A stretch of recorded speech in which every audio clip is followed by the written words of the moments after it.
Tendencias judaizantes. Bueno, veamos a la luz de la Biblia la verdad acerca de ciertos asuntos, que los que tienen tendencias judaizantes se equivocan y mal enseñan, y aprendamos de la palabra del Señor. Vamos a ver varias cosas. Punto general es siguiente enunciado. Kipá, talit, filactelias.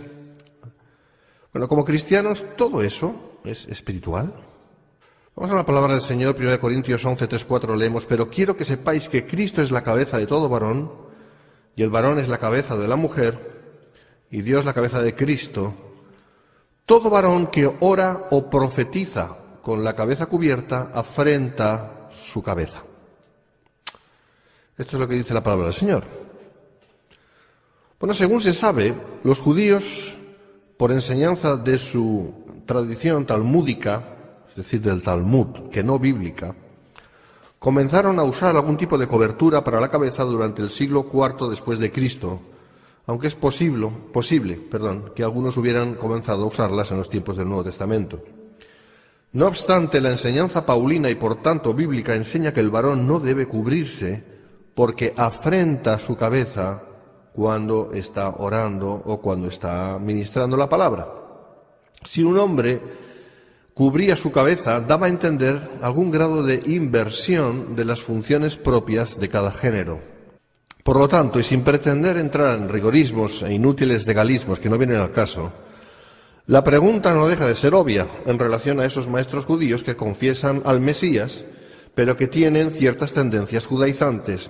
Ya no hablemos de otros que todavía es peor. La pregunta es: ¿por qué se presentan ante todos, cuando están ministrando la palabra, con la kipá? ¿Por qué? La kipá ni siquiera es una prenda de origen bíblico, sino de la tradición judaica y contrario al principio bíblico, ya que el hombre no debe cubrirse cuando está ministrando la palabra. Pero hay más. Se presentan también, y muchas veces, y ante cristianos no judíos, orgullosamente con las vestimentas y abalorios propios del judaísmo, como el talit, los tefilín, las filactelias y demás parafernalias judaicas que nada tienen que ver con el cristianismo, sino que en todo caso eran sombra de lo que debía de venir, eso es Cristo. El propio autor de los Hebreos tiene un arduo combate explicativo sobre la inutilidad de creer y practicar ese judaísmo y simplemente creer en Cristo en el sentido explicado por la doctrina apostólica. Hermanos, hay cristianos de origen judío que enseñan a muchos y que hacen ostentación ante todos los creyentes al ir con estas indumentarias. Esto es vergonzoso y es una afrenta a Cristo, el cual nos ha liberado del cumplimiento de la ley y todo lo que tiene que ver con todo eso, es decir, con el antiguo pacto. Lo único que consiguen con toda esa indumentaria práctica y enseñanza es confundir al creyente y llevarle hacia un tipo de judaísmo, y esto es un hecho. El que sea judío practique su judaísmo en privado o entre judíos. El que sea cristiano de procedencia judía no practique su judaísmo por raza entre creyentes no judíos. De otra manera estará judaizando, aunque no lo quiera aceptar así. Añado, el que sea cristiano de procedencia judía debe entender que esas prácticas ningún valor tienen ante Dios, sino más bien todo lo contrario. Punto 2. Cambiando de tema, pero siempre dentro de las tendencias judaicas o judaizantes, ¿Qué significa la salvación viene de los judíos? Con mucha facilidad, los que siguen tendencias judaizantes, en este caso toman las palabras del Señor a la mujer samaritana para exaltar lo judío por encima de la Iglesia. En concreto, esas palabras son las recogidas en Juan 4:22. Vosotros adoráis lo que no sabéis, nosotros adoramos lo que sabemos, porque la salvación viene de los judíos. Bien, es menester entender bien el significado de esas palabras para no confundirnos. Los samaritanos no conocían a Dios, no tenían una verdadera revelación de Él y por lo tanto no podían adorarlo en verdad. Ve el contexto en el que Jesús está hablando. En cambio, los judíos tenían la revelación de Dios en el Antiguo Testamento y conocían al Dios a quien adoraban porque la verdad acerca de la salvación vino a ellos primero y por medio de ellos al mundo. Pero esto no hace de los judíos alguien superior a los creyentes, ya que los judíos sin Cristo su fin es la condenación eterna, así como los gentiles sin Cristo, de igual manera. Ambos grupos van al infierno si no tienen a Cristo. La ecuación se resuelve de la siguiente manera. porque Él es nuestra paz, que de ambos pueblos, es decir, judíos y gentiles, hizo uno, derribando la pared intermedia de separación, Efesios 2:14. Ahora, ya no hay judío ni griego, no hay esclavo ni libre, no hay varón ni mujer, porque todos vosotros sois uno en Cristo Jesús, Gálatas 3:28. Punto 3. ¿Debe el creyente de origen gentil dar en lo material al creyente de origen judío como una norma a seguir? Bueno, algunos toman las palabras del apóstol Pablo de Romanos 15, 25, 27 para hacer una apología del deber hacia el judío por parte del creyente, que no es de recibo y que sí es un abuso.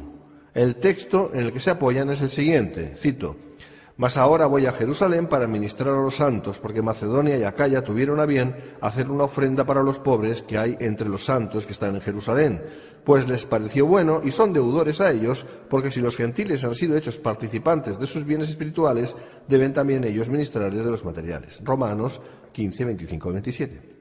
Ahora, dicen que la Iglesia tiene la responsabilidad de compartir cosas materiales con los judíos, especialmente con los creyentes judíos. Dicen que este pasaje enseña que debido a que los gentiles se han convertido en participantes o partícipes de las bendiciones espirituales judías, los gentiles han llegado a estar en deuda con los judíos, y que la forma en la que los creyentes gentiles cumplen o pagan su deuda es supliendo para las necesidades físicas o naturales de los creyentes judíos, y que los creyentes gentiles tienen la obligación de compartir con los creyentes judíos en alguna forma material. Bueno, lo cierto es que no se dan cuenta, por lo que enseñan, que la Iglesia tanto está formada por creyentes de origen gentil como de origen judío. Por tanto, esa enseñanza judaizante falla por la misma base. El apóstol Pablo jamás quiso decir esto que enseñan estos judaizantes. El apóstol Pablo estaba enseñando o hablando de puntualmente ayudar a los creyentes de Jerusalén, que en aquellos momentos estaban sufriendo una terrible hambruna, y que era bueno que les ayudaran, ya que en su momento el Evangelio había salido de ellos, para así bendecirles espiritualmente a ellos, es decir, los de Macedonia y Acaya. Esto no debe ser una regla, seguir de continuo, porque la palabra enseña otra cosa. Cito Gálatas 6:10, así que según tengamos oportunidad, hagamos bien a todos, y mayormente a los de la familia de la fe. Y los de la familia de la fe son todos los creyentes en Cristo, no solo los de origen judío. No tiene nada que ver mayormente cuando estamos hablando ahora que la Iglesia prácticamente está formada por creyentes de origen gentil y no judío. Seguimos, punto número 4. ¿La Iglesia ha perdido las bendiciones de parte de Dios? Bueno, por consecuencia de creer en el postulado arminiano y semipelagiano, algunos insultan a la Iglesia diciendo que ésta ha perdido su balance, que ha perdido sus bendiciones de parte de Dios, que ha perdido su unidad doctrinal y ha perdido su pureza doctrinal. Decir estas cosas es declarar que Dios ha fracasado y que ha fallado en sus propósitos respecto a la desposada de Cristo. Como puede verse, es un postulado netamente herético. Déjame, antes de proseguir aquí, decir unas cosas. Vamos a ver, la Iglesia que Dios ve no es la Iglesia que nosotros vemos. La Iglesia que el Señor viene a buscar es pura y sin mácula por la acción de la sangre y la justicia de Cristo. Dios conoce a los que son suyos, 2 Timoteo 2:19. Lo mismo fue con Israel. El verdadero Israel fue el formado por los verdaderos judíos, como dijo Pablo.